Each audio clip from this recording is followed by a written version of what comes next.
দেখো বন্ধুরা, আজকে একটু বানাচ্ছি মটর শাক। তাই এই শাক টাকগুলো তো তোমাদের আগেও বলি যে আমাদের খুবই বেশি হয়, যেহেতু বাড়িতে সকলেই এই শাক টাকগুলো পছন্দ করে। তো দেখো, প্রথমে আমি একটু তেলের মধ্যে 5 ফোড়ন দিয়েছি। আর আমি যেটা করি একটু শাকটা সুস্বাদু হওয়ার জন্য, সেই কথাটা তোমাদেরকে একটু পরে বলছি। তো দেখো, 5 ফোড়ন দিয়ে এরকম একটু 2টো শুকনো লঙ্কা দিয়ে দিচ্ছি ফোড়নে। আর এই যে এখানে ভালো করে শাকটা ধোয়া আছে, এই শাকের মধ্যে কিন্তু এই যে আশা করি দেখতে পাচ্ছ, এই যে শাকের মধ্যে বন্ধুরা আমাদের মটর শাকের মধ্যে যেটা একসাথেই কেটে রাখা হয়েছে আলু আর বেগুন। যেহেতু আমরা বাড়িতে মানুষ কম, বেশি সবজি দিয়ে বাড়াচ্ছি না।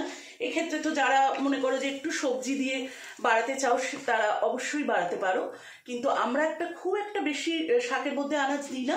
তার কারণ আমাদের তো খাওয়ার লোক কম, অত আনাজ দিলে অনেকটা শাক বেশি হয়ে যায়, সে ফ্রিজে গিয়ে ঢোকে। যার জন্য আমি এর মধ্যে শুধুই আলু আর বেগুন দিয়েছি।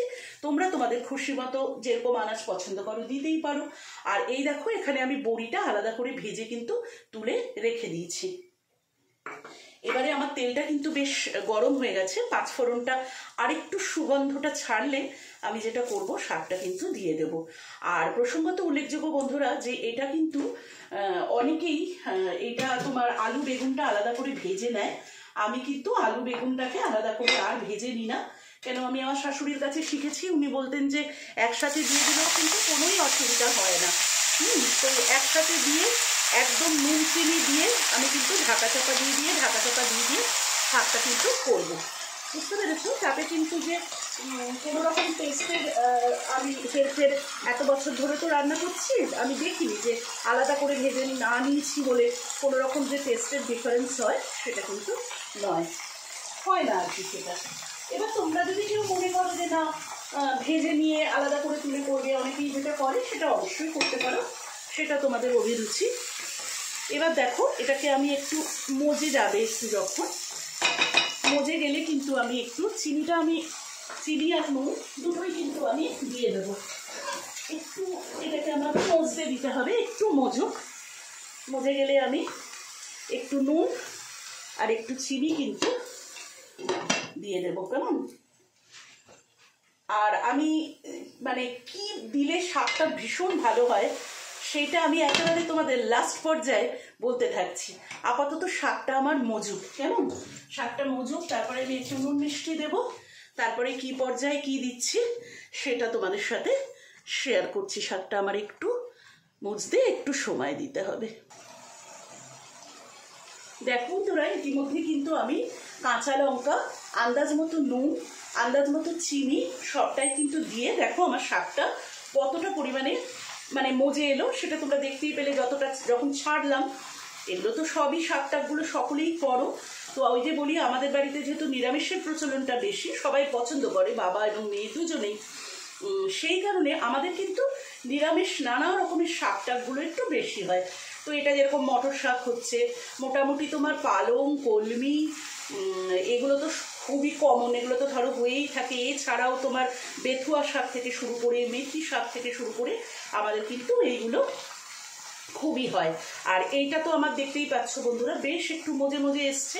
একে কিন্তু আমাকে আরও একটু রাখতে হবে, ঢাকা দিয়ে দিয়ে একেবারে কিন্তু আমি ঢাকা চাপা দিয়ে কিন্তু এই জিনিসটাকে সুসিদ্ধ করব।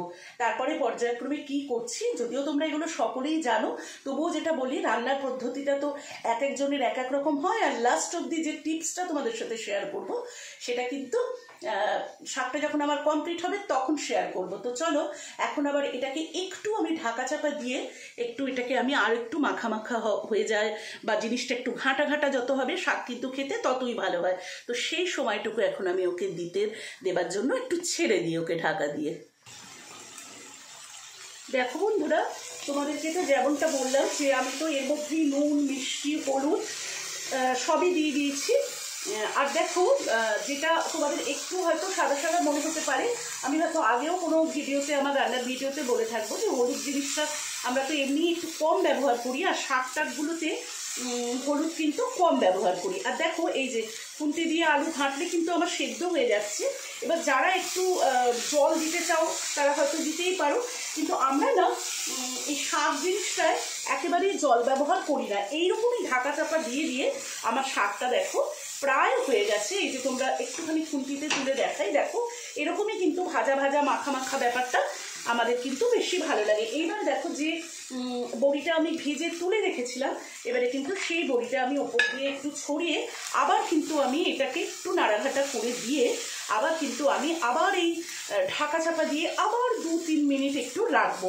এইভাবে কিন্তু আমার আজকে তৈরি হয়ে যাবে মটর শাক। হ্যাঁ, তো এটা তোমার প্রায় হয়ে গেছে। দেখো এই অবস্থাতেও কেউ নামিয়ে নিতেই পারো, কেননা আমার আলু বেগুন সবই সেদ্ধ হয়ে গেছে। ওই যে বললাম একসাথে ছাড়ার জন্য খুব একটা টেস্টের কোনো ডিফারেন্স হয় না। আর মোটামুটি তো তোমাদের পর্যায়ক্রমে কী কী দিয়েছি আমি তো বলেছি আগে, সে তো দেখেইছো। কিন্তু কাঁচা লঙ্কাও কিন্তু আমি পরিমাণ মতো দিয়ে দিয়েছি, তোমাদের আন্দাজ মতো তোমরা দেবে। এগুলো তো দেখো যে ঝাল কম খায় বেশি খায় তার উপরে নির্ভর করে। আর একটু ঢাকা দিয়ে আমি যে তোমাদের টিপসটা কথা যেটা বলছিলাম, আমি যেটা করি দেখো, যেহেতু আমার বাবার বরাবর ট্রান্সফারেবল জব ছিল, তো বাবার কাজের সূত্রে আমরা অনেক নন বেঙ্গলি ফ্যামিলিদের সাথে আমাদের কন্ট্যাক্ট হতো, তাদের বাড়ি যাওয়া আসা ইত্যাদি আমাদের লেগেই থাকতো।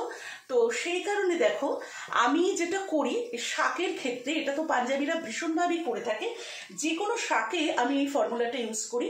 সেটা হচ্ছে, নয় আমি নামাবার আগে একটু বাটার দিই, আর নয় তো যখন আমি তেলটা দিয়ে, ওরা তো দেখো ম্যাক্সিমাম সর্ষের তেলে করে না, সাদা তেলেই করে। তা তুমি যদি সাদা তেলে করতে চাও তাহলে কিন্তু তখন তুমি বাটারটা দিয়ে সাদা তেল বাটার দিয়ে একসাথে এগুলো সব চাপাতে পারো।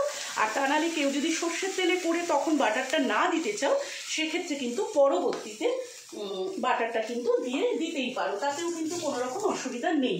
তো দেখো আমার কিন্তু শাকটা প্রায় রেডি হয়ে গেছে। আমি আর এটাকে দেখো আবার আলাদা করে সার্ভ করে দেখাচ্ছি না। এই দেখো এইভাবে তোমরা বুঝতে পারছো যে শাক কিন্তু আমার রেডি হয়ে গেছে। এবার জাস্ট আমি একটু ঢাকা চাপা দিয়ে গ্যাসটাকে একটু সিম করে জাস্ট আমি রেখেই তারপরে আমি গ্যাসটা নিভিয়ে দিয়ে স্ট্যান্ডিং টাইম দিয়ে কড়ার মধ্যেই রাখবো। যে কোনো রান্না স্ট্যান্ডিং টাইম দিলে রান্নার কিন্তু স্বাদ বেড়ে যায়। তার কারণ হচ্ছে যে যখন আমরা এরকম করে ঢাকা চাপা দিয়ে স্ট্যান্ডিং টাইম দিই, তখন আমরা মনে করি যে আমরা গ্যাসটা নিভিয়ে দিয়েছি, অ্যাকচুয়ালি কিন্তু এর ভেতরে প্রসেসটা কিন্তু হতেই থাকে, রান্নার প্রসেসটা কিন্তু চলতেই থাকে। সেই কারণেই স্ট্যান্ডিং টাইম দেওয়া। তো ঠিক আছে বন্ধুরা, দেখো আমি ততটা অবধি তো আর ভিডিওটা আজকে লং করবো না, কেন ভিডিও তো বড় হয়ে যাবে। সেক্ষেত্রে আমার মোটামুটি এই যে দেখো তোমরা দেখতেই পাচ্ছ যে আমার কিন্তু আজকে মটর শাক রেডি হয়ে গেল। ওই যেটা বললাম, তোমরা যদি এই অবস্থাতে একটু ওপর থেকে বাটার ছড়িয়ে দাও বা আগেও তোমরা বাটারটা মিক্স করতে পারো, তাহলে কিন্তু এই শাক জাতীয় জিনিসটা একটা অভিনব স্বাদ আনে। আর সেক্ষেত্রে একটাই জিনিস মাথায় রাখতে হবে যে বাটারটা দিলে নুনটা তোমাদের প্রথমে খুব কিন্তু আন্দাজ মতো দিতে হবে, এটুকুই তোমাদের কিন্তু খেয়াল রাখার বিষয়। তো এগুলো তো অনেকেই করো অনেকের মতো করে, আমি আমার মতো কিভাবে করি সেটাই একটু শেয়ার করলাম তোমাদের সাথে। ঠিক আছে বন্ধুরা, সকাল সকাল এখনো অনেক কাজ বাকি, জাস্ট শাকটাই করতে করতে একটু ভিডিও করলাম। তোমরা যে যেখানে আছো খুব ভালো থেকো, আর প্লিজ আমার ফেসবুকের চ্যানেলটাকে একটু ফলো করো, একটু লাইক কমেন্ট করলে আমার খুব ভালো লাগবে তোমরা পাশে থাকলে। তো সবাই খুব সুস্থ থেকো। আজকে তাহলে রাখি, আর একবার দেখিয়ে দিই। এই যে আমার রেডি হয়ে গেছে মটর শাক, আমি আর সার্ভ করে দেখালাম না। তো চলো এখানেই ভিডিওটা রাখি, টাটা বাই।